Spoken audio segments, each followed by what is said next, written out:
Hello to all of my dear students. जैसा कि आप देख रहे हैं periodic classification of element class 10th। जी हाँ, न्यूलैंड्स ऑक्टेव्स रूल। इससे पहले वाले लेक्चर के अंदर हमने क्या पढ़ा है? डोबे-राइनर का ट्राइड रूल। डोबे-राइनर का ट्राइड रूल इससे पहले वाले लेक्चर के अंदर पढ़ चुके हैं।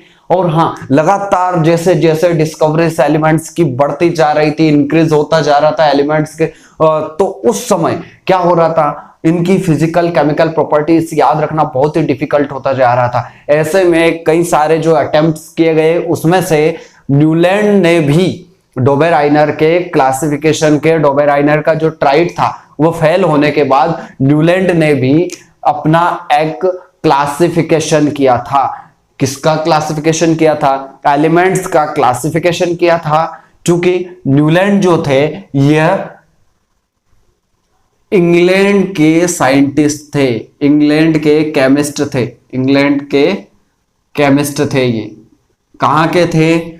इंग्लैंड के केमिस्ट थे। इन्होंने अपना ऑक्टेव रूल 1866 के अंदर दिया था। याद रखिएगा, 1866 के अंदर दिया था। और उन्होंने जो इनका जो ऑक्टेव रूल था, यह ऑक्टेव रूल किस बेस पे दिया था? इन्होंने दिया था इंक्रीजिंग एटॉमिक मासेस बेस पे दिया था। इंक्रीजिंग एटॉमिक मासेस बेस पे दिया था। क्लियर है? बात आई डोबे-राइनर के ट्राइड रूल की। उन्होंने भी इंक्रीजिंग एटॉमिक मासेस के अंदर जो है उनका ट्राइड रूल दिया था। और न्यूलैंड्स का ऑक्टेव रूल भी जो था इंक्रीजिंग एटॉमिक मास, मतलब on the basis of their atomic mass, atomic mass के ही बेस पे था। कैसे बेस पे था? Atomic mass. हाँ, उस समय जो एलिमेंट थे समथिंग 56 एलिमेंट वहां पर नेचर के अंदर अवेलेबल थे। कितने थे? 53 टू 56, 53 टू 56 समथिंग इतने एलिमेंट जो थे नेचर के अंदर अवेलेबल थे। उनको सभी को उन्होंने क्या किया भाई, ये जो आपका, अब इसकी कहानी इंटरेस्टिंग है। एक तो केमिस्ट था, सो एलिमेंट्स को सो सांस में लिया ही लिया। साथ ही साथ इसने क्या किया, जो म्यूजिक, बड़ा प्रेम था इसको म्यूजिक से, तो म्यूजिक के जो टोन्स होती है, कौन कौन से टोन्स? हमारे वेस्ट टोन्स, आपके बुक में वेस्ट टोन्स लिखी हुई होगी, लेकिन हम इंडियन टोन्स की बात करते हैं। सा रे ग म प ध नी, सा रे ग म प ध नी। क्लियर है? सारे ग म प ध नी कितनी टोन्स होती है टोटल? टोटल होती है 7 टोन्स। देखिए, पहली टोन्स, ये दूसरी टोन, ये तीसरी, ये चौथी, 5, 6 और ये 7।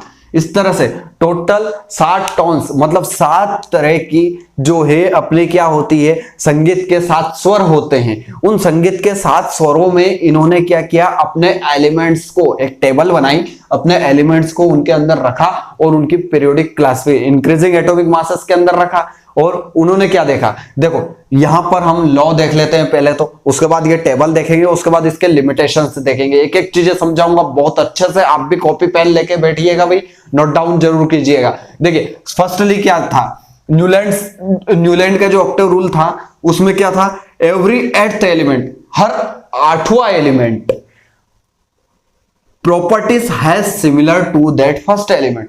हर 8वें एलिमेंट की प्रॉपर्टी फर्स्ट एलिमेंट से सिमिलर हो रही थी। उन्होंने जो संगीत के 7 स्वरों की ये जो टेबल थी, इसमें जो एलिमेंट्स रखे थे, हर एक 8वां एलिमेंट जो था वो फर्स्ट एलिमेंट से उसकी प्रॉपर्टी मैच कर रही थी। कैसे मैच कर रही थी? उसी तरह से जिस तरह से संगीत के 7 स्वरों में हर 8वां स्वर, हर 8वीं टोन जो होती है, एवरी 8th टोन जो होती है वो फर्स्ट टोन से मैच खाती है। जैसे देखिए, ही कंपेयर्स, उन्होंने इसको कंपेयर किया। अब भाई 8वां स्वर जो है वह पहले टोन से मिल रहा था, 8वां स्वर पहली स्वर से मिल रहा था, तो इसी तरह से उन्होंने क्या किया, ही कंपेयर, उन्होंने कंपेयर कर दिया इसको किससे? टू द ऑक्टेव्स फाउंड, जो ऑक्टेव उनको मिला ना उसको म्यूजिक से। किससे कर दिया? म्यूजिक से। म्यूजिक में सा रे ग म प ध नी, 1 2 3 4 5 6 7।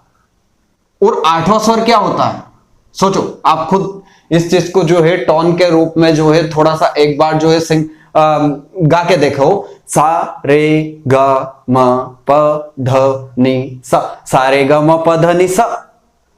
आठवां स्वर स, यानी फर्स्ट स्वर के लगभग बराबर आ रहा है, फर्स्ट स्वर के बराबर आ रहा है। रे ग म प ध नि सा रे, हर आठवां स्वर जो है वो मतलब कि हर आठवां स्वर जो है वो रिपीट हो रहा है, किससे? उसके फर्स्ट टोन से रिपीट हो रहा है। Is that clear? तो यही न्यूलैंड्स का ऑक्टेव रूल था, ये न्यूलैंड का ऑक्टेव रूल था। कैसे?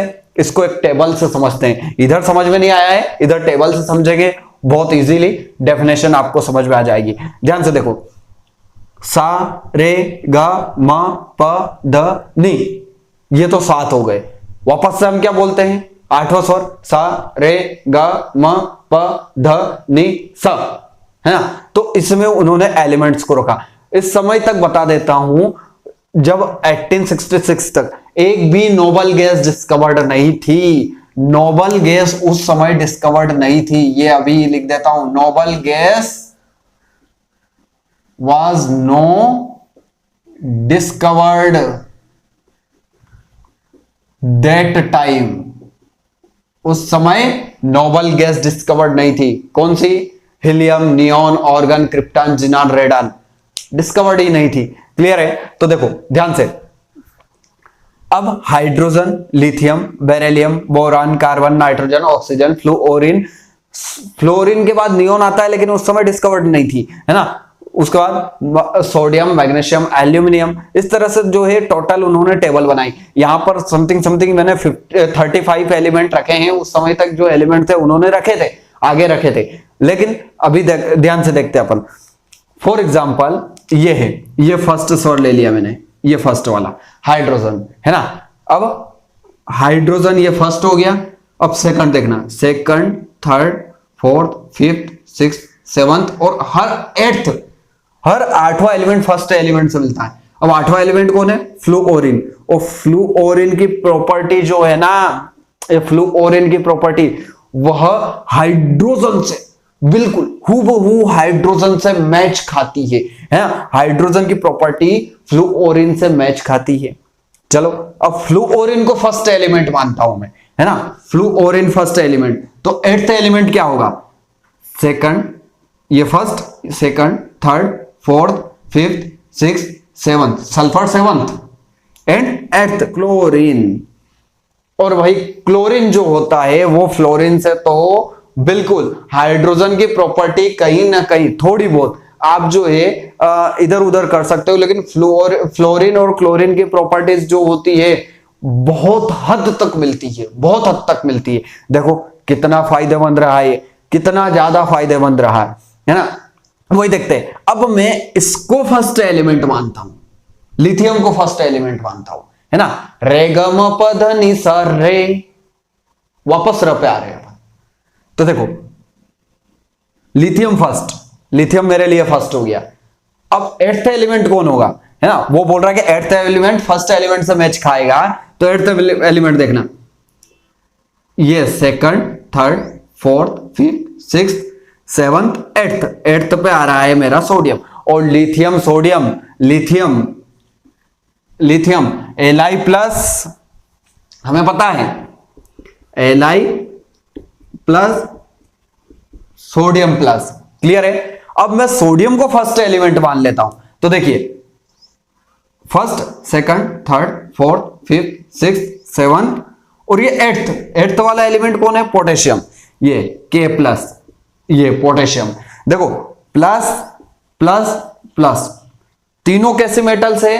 तीनों ही सॉफ्ट मेटल से। तीनों ही कैसी है? सॉफ्ट मेटल से। याद रखिएगा लिथियम, सोडियम, पोटेशियम को जो है इजीली नाइफ से काटा जा सकता है। चाकू से आसानी से काटे जाने वाली जो है मेटल्स का नाम बताइए, तो वो मेटल्स है आपकी लिथियम, सोडियम और पोटेशियम। लिथियम, सोडियम और पोटेशियम प्रॉपर्टीज बिल्कुल मैच खा रही थी, प्रॉपर्टीज बिल्कुल मैच खा रही थी। अगर यहां ये देख लेते अपन, ये फर्स्ट एलिमेंट मानेंगे, तो फर्स्ट एलिमेंट ये मानेंगे, तो देखो second, third, fourth, fifth, sixth, seventh, 8th magnesium. Beryllium +2, magnesium भी +2, है ना? बेरिलियम +2, ये लिख देता हूं, बेरिलियम +2 और मैग्नीशियम +2 ना। Chemical properties, physical properties match खाई, बिल्कुल 100% मैच खाई। बहुत हद तक ये लॉ जो था वो सभी के लिए क्या हुआ था, एक तरह से देखा जाए तो इजी, केमिकल प्रॉपर्टीज को याद रखना सभी के लिए एक खुशी की बात थी।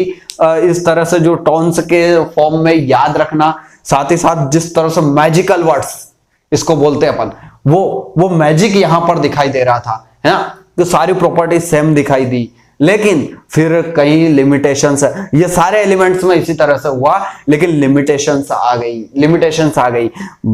बता दूं आपको, यह जो लॉ था यह कैल्शियम के बाद कहीं भी वैलिड नहीं हो रहा था। जी हां, कैल्शियम तक ही वैलिड हो रहा था, उसके बाद chromium, titanium, manganese, iron, cobalt, nickel, copper, किसी में भी कहीं भी वैलिड नहीं हो पा रहा था। इसीलिए कुछ लिमिटेशंस आ गई, है ना।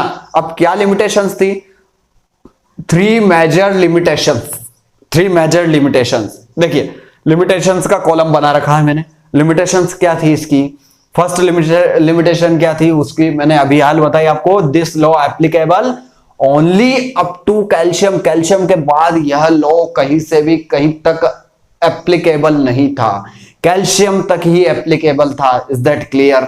ये क्लियर होना चाहिए, आप जो नोट डाउन करते रहिए। सेकंड लॉ क्या था? उससे पहले सेकंड लॉ अपन समझेंगे, अच्छा है, बहुत शानदार है।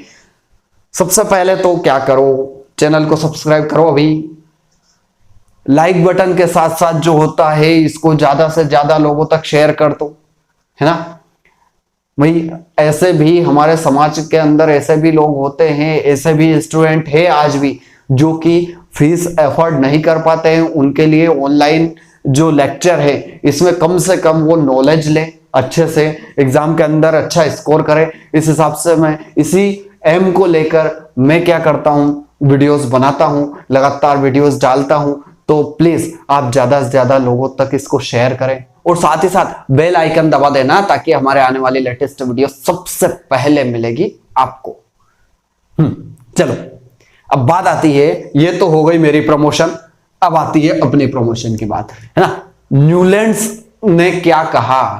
अब न्यूलैंड नाम का जो साइंटिस्ट था वो कह रहा है कि अभी तक 56 एलिमेंट है ना नेचर के अंदर, इससे ज्यादा एग्जिस्ट हो ही नहीं सकते। मतलब फ्यूचर में एलिमेंट डिस्कवर्ड नहीं होंगे, ये न्यूलैंड का कहना है। जी हां, न्यूलैंड क्या कह रहा है? देखो, Newland assumed that 56 elements exist in nature के अंदर सिर्फ 56 एलिमेंट ही होंगे, and no more elements would be discovered in future. और फ्यूचर में कोई एलिमेंट डिस्कवर्ड नहीं होगा। कौन कह रहा है भाई? कौन कह रहा है? न्यूलैंड कह रहा है। लेकिन आफ्टर सम टाइम लगातार एलिमेंट्स जो है वह डिस्कवर्ड होते गए, और वहां से भाई पहले तो ये लॉ कैल्शियम तक एप्लीकेबल था और उन्होंने बोला कि 56 एलिमेंट ही नेचर के अंदर एग्जिस्ट होंगे, इसके बाद कोई डिस्कवरी नहीं होगी, उसके बाद डिस्कवरी होने की संभावना नहीं है। यहां जाकर और ज्यादा ये लॉ जो होता है वह फेल हो गया। थर्ड लॉ क्या था? थर्ड लॉ देखो, उन्होंने यहां पर दिखाई दे रहा होगा आपको, ये देखो मेरे उंगली के यहां देखो, आपको दिखाई दे रहा होगा ये कोबाल्ट और निकल, और यहां देखो सीजियम, और साथ ही साथ ये सीजियम और लेंथेनियम एक साथ रखा उन्होंने, है ना, एक ही स्लॉट में रख दिया, और जिस ग्रुप में रखा वहां कहीं भी प्रॉपर्टी मैच नहीं खा रही थी। देखो क्या बोल रहा है, न्यूलैंड एडजस्टेड 2 एलिमेंट्स, 2 एलिमेंट को उन्होंने एडजस्ट कर दिया in the same slots. Same slot के अंदर देखो कोबाल्ट और निकिल दोनों को सेम स्लॉट के अंदर रखा है, सीजियम और लेंथेनियम दोनों को किसमें? सेम स्लॉट के अंदर रखा है ना। ऑल्सो, और साथ ही साथ also put some unlike elements. देखो कुछ एलिमेंट्स है under the same column. Same column के अंदर जो होता है, देखो ये सेम कॉलम है, इस सेम कॉलम के अंदर देखो हाइड्रोजन, फ्लोरीन, क्लोरीन और ब्रोमीन, इनकी प्रॉपर्टीज आपस में मिलती है, बहुत हद तक मिलती है ना। लेकिन भाई ये कोबाल्ट और निकेल के जो प्रॉपर्टी है वो तो कहीं से कहीं तक सेम कॉलम है, इस कॉलम के अंदर कहीं से कहीं तक जो है इनसे प्रॉपर्टी मैच खाती नहीं है, इनसे तो यह प्रॉपर्टी कहीं से कहीं तक मैच नहीं करती है, इनसे प्रॉपर्टी मैच नहीं करती है। ये कोबाल्ट और निकेल की जो प्रॉपर्टी है वह तो आयरन से मैच करती है, तो आपको तो यहां रखना चाहिए था, हाँ? लेकिन भाई आयरन और सल्फर की प्रॉपर्टी कहां मैच करती है, फिर ये कॉलम कहां से आ गया? आयरन और सल्फर की जो प्रॉपर्टी है वह तो मैच नहीं होती है, हाँ? यहां देख लो, सीजियम लेंथेनियम, बैंगन आलू, बोरॉन और एल्यूमिनियम, इसकी +3, इसकी +3 है ना, क्रोमियम, क्रोमियम, फिर ये मेटल आ गई, ये नॉन मेटल्स थी, ये दोनों जो है आपकी बोरॉन और एल्यूमिनियम नॉन मेटल्स थी, बट क्रोमियम, यट्रियम, ये जो है आपके ट्रांजिशन एलिमेंट्स आ गई, कहीं से कहीं तक प्रॉपर्टी मैच नहीं खाई। तो ये मेजर 3 इसकी क्या थी, लिमिटेशंस थी। सबसे पहले तो क्या करो इसका, आई होप आपको वीडियो भी समझ में आई होगी, प्लीज लाइक कर देना, और हाँ इसका स्क्रीनशॉट लो पहले तो।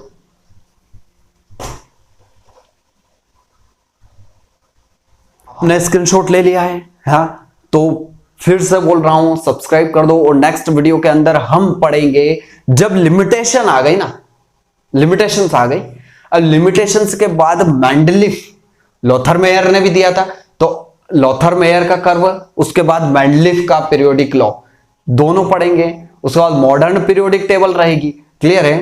तो इस तरह से हम वीडियोस को आगे बढ़ाएंगे, तो आप बने रहिए मेरे साथ, आप अपना और अपने परिवार का अच्छे से ध्यान रखिए और अच्छे से स्टडी करते रहिए।